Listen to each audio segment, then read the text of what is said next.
الحمد للہ نحمده ونستعینه ونستغفره ونعوذ باللہ السمیع العلیم من الشیطان الرجیم اما بعد۔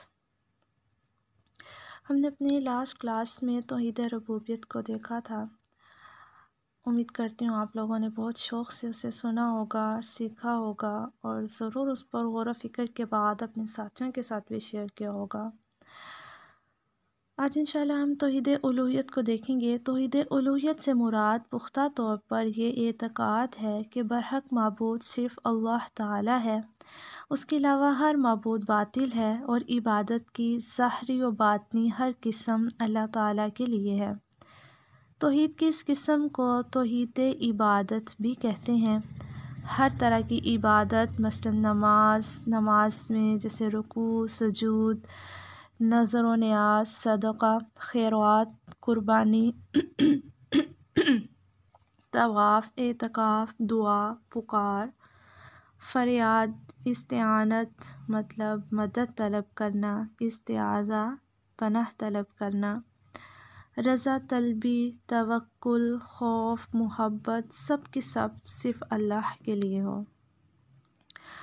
اطاعت و فرما برداری کے اعتبار سے توحید عبادت یہ ہوگی کہ زندگی کے تمام معاملات میں اطاعت اور فرما برداری صرف اللہ کے حکم اور قانون کی جائے۔ کسی اور کے حکم یا قانون کی پیروی کرنا، خواہ وہ اپنا نفس ہو یا آباء و اجداد یا مذہبی پیشوا ہوں یا سیاسی رہنما، شیطان یا طاغوت، یہ شرک فی العبادت ہوگا۔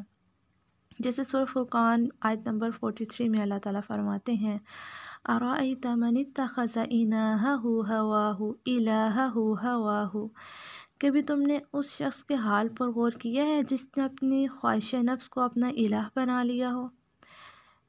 اس آیت پر واضح طور پر نفس کی پیروی کو اپنا الہ بنا لینا کہا گیا ہے، جو کہ شرک ہے۔ توحید الوہیت ہی اصل توحید ہے، کیونکہ الوہیت کا عقیدہ ہی وہ عقیدہ ہے جس کی دعوت لے کر تمام پیغمبر مبعوث ہوئے۔ یہی دین کی ابتدا و انتہا ہے اور پیغمبروں کی پہلی اور آخری دعوت ہے۔ اسی کے لیے کتابیں نازل کی گئیں، جہادی تلواریں سونتی گئیں اور مومنوں اور کافروں کے درمیان فرق کیا گیا۔ سورہ الانبیاء آیت نمبر 25 میں اللہ تعالیٰ فرماتے ہیں وَمَا أَرْسَلْنَا مِن قَبْلِكَ مِن رَّسُولٍ إِلَّا نُوحِي إِلَيْهِ أَنَّهُ لَا إِلَٰهَ إِلَّا أَنَا فَاعْبُدُونِ۔ اے پیغمبر، آپ سے پہلے ہم نے جو بھی رسول بھیجا اس کی طرف یہی وحی کی کہ میرے علاوہ کوئی معبود برحق نہیں، لہٰذا تم میری ہی عبادت کرو۔ پتہ چلا کہ جب خالق، رازق، مالک، مدبر الامور، زندہ کرنے والا، مارنے والا، تمام صفات کمال سے متصف اللہ تعالیٰ ہی ہے، تو وہی سب سے زیادہ مستحق ہے کہ اس کی عبادت کی جائے۔ در حقیقت توحید الوہیت، توحید ربوبیت کا ہی تقاضا ہے کہ جو سب کچھ کرنے والا ہے، عبادت بھی اسی ہی کی کرنی چاہیے۔ تو ہم نے مختصراً توحید الوہیت کو دیکھا۔ امید کرتی ہوں کہ آپ کو ضرور اس کی سمجھ آئی ہوگی۔ نیکسٹ کلاس میں بھی ہم انشاءاللہ توحید الوہیت کو ہی دیکھیں گے۔